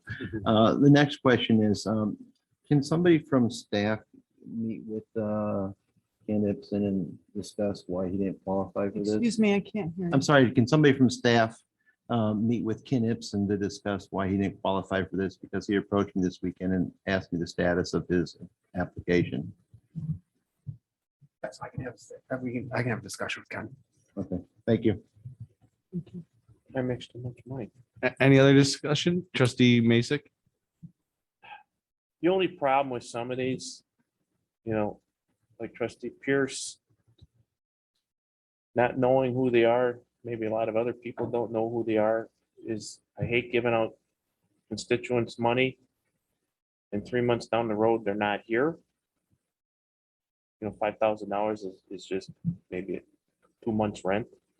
So I don't know the criteria. If Mike would give, yeah, these guys are gonna be around for a year. I know Dockers North is gonna be here, that's my only concern. Dairy Queen's gonna be here, but that's my only concern when giving money out. You give money out, then they close shop. Well, obviously the board did approve a revised criteria. All these 6 applications were analyzed using that revised criteria, which was reviewed and approved by the village board. It was reviewed by our small business grant subcommittee of the task force. So whether these businesses will be here in 6 months, a year, or 5 years, I'm not in a position to make any representations. I can say this, that I think staff is proud that as we speak, that I think this program's been effective. We have not lost any restaurants or retail stores during a year and a half of the COVID, unlike a lot of communities that I've surveyed or just done physical surveys. Some of their downtowns have been devastated because of COVID. They've lost major restaurants. Unlike those communities, I think we should be proud that Antioch has not lost any major restaurant or retail store or even any personal service. So I've heard very positive feedback from the businesses that we've supported. We're well under budget. As you know, we budgeted substantially more than what we are approving tonight. So I think this will conclude this program. And respectfully, I would submit that at least based on the input that staff's receiving, it's been a very well received, a very successful program. Well, the only reason I said that is because I did the same thing. I forgot what snowbird was in the middle of summer. So I had to Google it. So I did the same thing. Trustee Peterson? I just would ask Michael, Garrigan a question if I can. Of course. Did we ever give money to someone where they went out of business right away? No, as we speak, no. Okay, just one. That's the only question. Trustee Bluthart? No question. Trustee Berman? No questions. Trustee Dominiac? No question. All right, any other discussion? If not, I'd ask the clerk to take roll. Pierce, Aye. Mason, Yes. Peterson, Yes. Luther, Yes. Berman, Yes. Minnick, It's Bastille Day. We. 5 yes, 1 we, and 0 no's. Motion carries. All right, well, at this point, we will ask to the administrator if he has any report. No report, Your Honor. Okay, thank you. Village clerk, any report? I have no report. Your Honor. All right, any trustee reports that you'd like to bring up today? This side? No. Nope. I have none, Your Honor. I got a comment. Yes, trustee. So I'd like the park issue for Heron Harbor, and I just want to give an explanation since I wasn't able to talk during public comments. So that whole thing started, I was invited to Unit 4's party by Tasso Maravello. And to the Master Association, there's some interest in there's interest in a park. They want to put some stuff with the Master Association. Unit 4 just became part of the Master Association. So third party, Foster Premier Jason Schaefer, I got a phone call, and then when I got that thing on Facebook, tried to call him. The gentleman doesn't return phone calls. Becky Weber sent a nasty email to the guy because he put that out third hand, didn't even hear the conversation that was said. So he didn't want to talk to me, put it out. Foster Premier, I wish if they hear this meeting, I wish they'd work with us. Because I think if we could get that on a meeting at a start, 30 years ago, that's in the PUD, it was promised to park to Heron Harbor, and nothing's come through in 30 years. We have no park. Residents deserve a park. And for the last 6 years, I've been up here barking to get it on the agenda. The former mayor never would put it on the agenda. I don't control the agenda, but I'm begging for it to get on the agenda. And there's mapping, maybe Ross can put it, maybe the administrator can do some mapping, where's a good spot to put it? But you gotta work on it. I mean, there's some good people out there and it's a younger crowd out there. And the people have the right to park and the value of their homes. So, I mean, that's all I'm gonna plead. Well, thank you. Thank you. And I agree with your sentiment regarding that park. So, any other trustees report? Okay, if. Yeah. I had a conversation previously with Chief Gutchow regarding the front office, and I don't want to put anybody on the spot here that works up there, but I'm increasingly concerned about the safety of our staff. I know we put the cameras in, but I would like to propose that we take that glass that's been put up from for COVID and look into making that bulletproof. And then I would like us to put the door back up, that there's hinges when you come into the lobby there, doorway that goes in to come back here. The hinges are there, there's no door. That from a safety standpoint for the women that live there, they sometimes deal with irate people. And I'd hate to think that it could ever happen in our community, but every community that has some kind of a tragedy never thought that they would have it in their community. So I would like you to consider doing something to quote harden that space to protect our employees and keep people from rambling, walking in and going through the building that are uninvited. And we could just put a door and then it could say staff only, and you could let in, with a keypad or whatever you can track. So that's one thing. Another question that I have is when we're here face to face, we can see who's in the room. Is there a way for us to know who's on Zoom? Well, because it would be nice to a know. lot of times you can identify them. But we can't. You can't, Yeah. but she can. Unless it's just a phone number. Sometimes it just shows up Yeah. as a phone number. You can't always identify. But a lot of times you can't. So Yeah, I don't know. let us how work we on a do way that. to, We can put up a participant list or something. It'd just be nice to know. we'll work on that. Thank you. And then I also want to give kudos to the Parks Department for our terrific 4th of July parade, and particularly to my colleague trustee Berman, who came up with the brilliant idea to do a float. I don't know about the rest of you, but I had a great time working on the float and being on the float, and we got a lot of really positive comments. So one of the things that we talked about while we were on the float was maybe we should be looking at doing another parade. And the thought was, and Mary, you might think we're kind of goofy on this, but maybe we could do something for Halloween, do a nighttime parade and maybe do something in the band shell. So I don't know if that's something we could pull off this year, but it might be fun to do that. And then the only other thing, and Jim, you brought up the traffic committee. I think it would be helpful to refamiliarize the residents with the traffic committee, because I'm hearing a lot about speeding and other traffic things. And I don't know if people remember the fact that they could submit some paperwork to have their issues addressed. So maybe via Facebook or the website or whatever. And lastly, it is Bastille Day, but it's also, and I will not lead you in song, but I want to recognize somebody's birthday today, which is Mr. Garrigan. So happy birthday, Mike. Happy birthday. Happy birthday. That's all I have. Thank you. And Like you buying dinner? yeah, before All right. I ask for a motion to go to executive session, I do want to bring up that I had many residents reaching out to me or on Facebook saying how great the parade was, the fireworks, which I absolutely probably deserve zero credit for.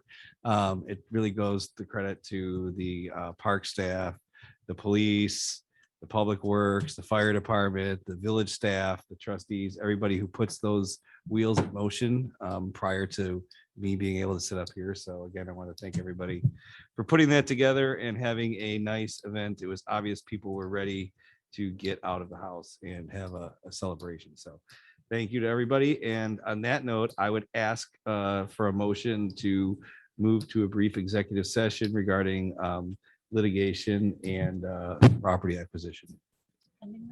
Pending litigation, yes. Motion by trustee Peterson, second by trustee Pierce. It is, and with no action to be taken after executive session.